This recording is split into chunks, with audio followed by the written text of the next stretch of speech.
Some things are impossible to know, but it is impossible to know these things. Hello, good day, and welcome to Paul Schindler, podcast on things is here for you. Not surprisingly, I'm your host, Paul Schindler. Thank you for listening. Naked Gun returns. The single most important event in the world this week is the opening, on Friday, of the new Naked Gun movie. Don't fail to miss it. That's an inside joke for the 3 people listening who will get it. Punctuation. This week's column begins with an item about punctuation. I had to face it. You really can't translate M dashes and N dashes into a podcast, at least at my skill level. Let's move on. Nothing to see here. AI letters. 2 friends from the tech reacted to last week's item about artificial intelligence. Joe Kashi says that several months ago he tried a variety of paid legal AI systems, including those that supposedly were specific to reviewing and summarizing medical records for a legal case settlement. All of them were worse than useless compared to his medically trained, though moderately articulate, legal assistant. He chose to ignore all of the so-called AI assistant systems. Defense lawyers, whom he knows, tell him the medical record retrieval side of such services is pretty terrible as well. So, Joe's legal assistant does the summaries, and Joe edits them and ties it all together. A lot slower, but a lot more useful. Joe Kashi went on to send me to this from Tom's Hardware, entitled AI Coding Platform Goes Rogue During Code Freeze and Deletes Entire Company Database. According to Tom's Hardware, the Replit CEO apologized. The AI engine said it made a catastrophic error in judgment and destroyed all production data. Well, that's self-awareness. David Tenenbaum spent the last 8 years working in AI and built a model as recently as last week, so this stuff is front of mind for him. Before he left the company that acquired his, he was chief AI scientist. David says that the point of AI is there are no rules. Give a model enough training data and it figures out the patterns, often with more subtlety than humans can see. A Showbiz Obit. I poured every single thing I know about show business into this fake obituary for a character whose name I used in college radio.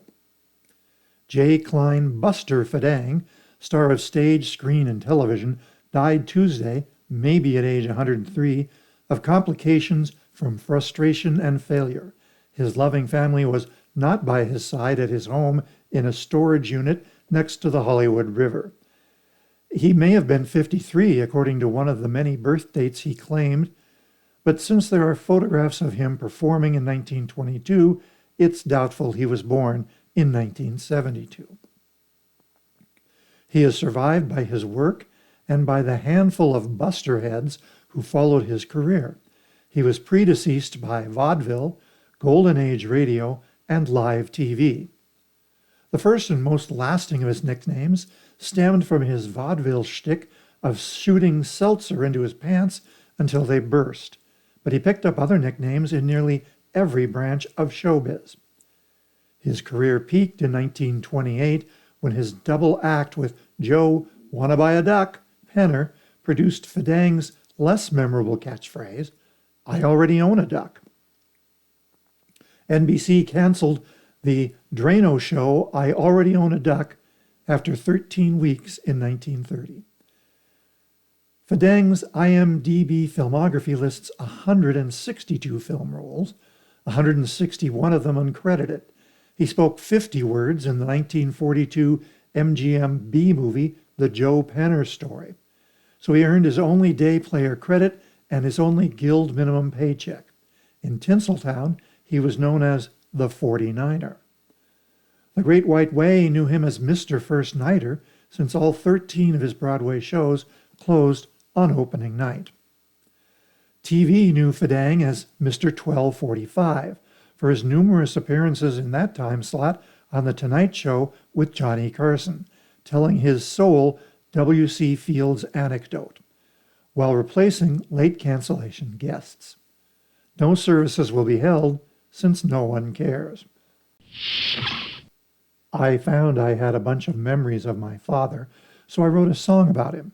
To say he was my biggest fan is a bit of poetic license, but it rhymes with man. Here is my walk-off music, My Old Man. But first, that's my opinion. I'm Paul Schindler. Thanks for listening.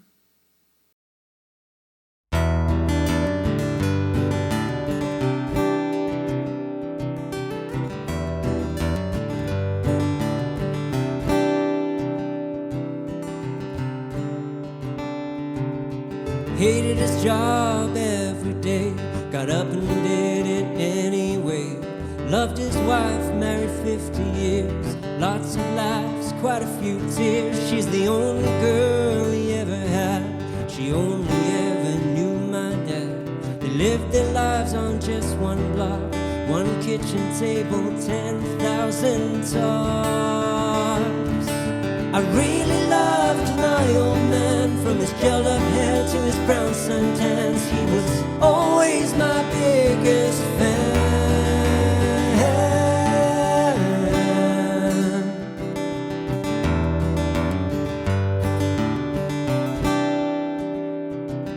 He didn't drink, he didn't cheat.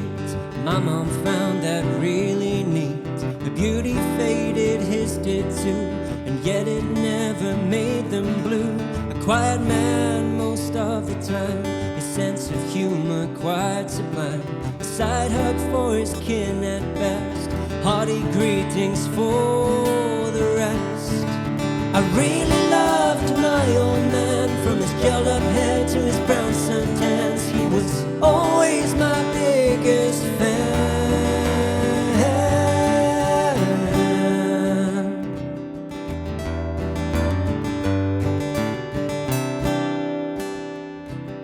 He always figured he'd go first, Mom going first would be the worst. And so says fate is quite ironic, she went first, it wasn't comic.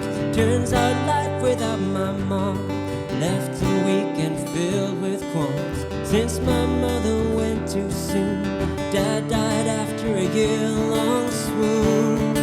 I really loved my old man, from his gelled up hair to his brown suntans. He was always my biggest fan.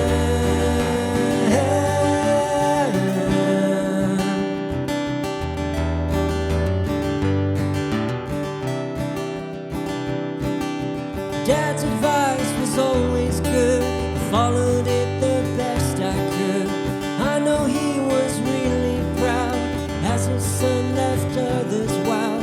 Now it has become my fortune to live out my life as an orphan. Mom and Dad, a package deal, I miss them both, I always will.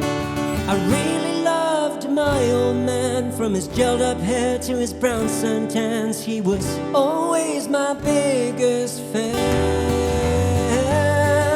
I really loved my old man, from his gelled up hair to his brown suntans.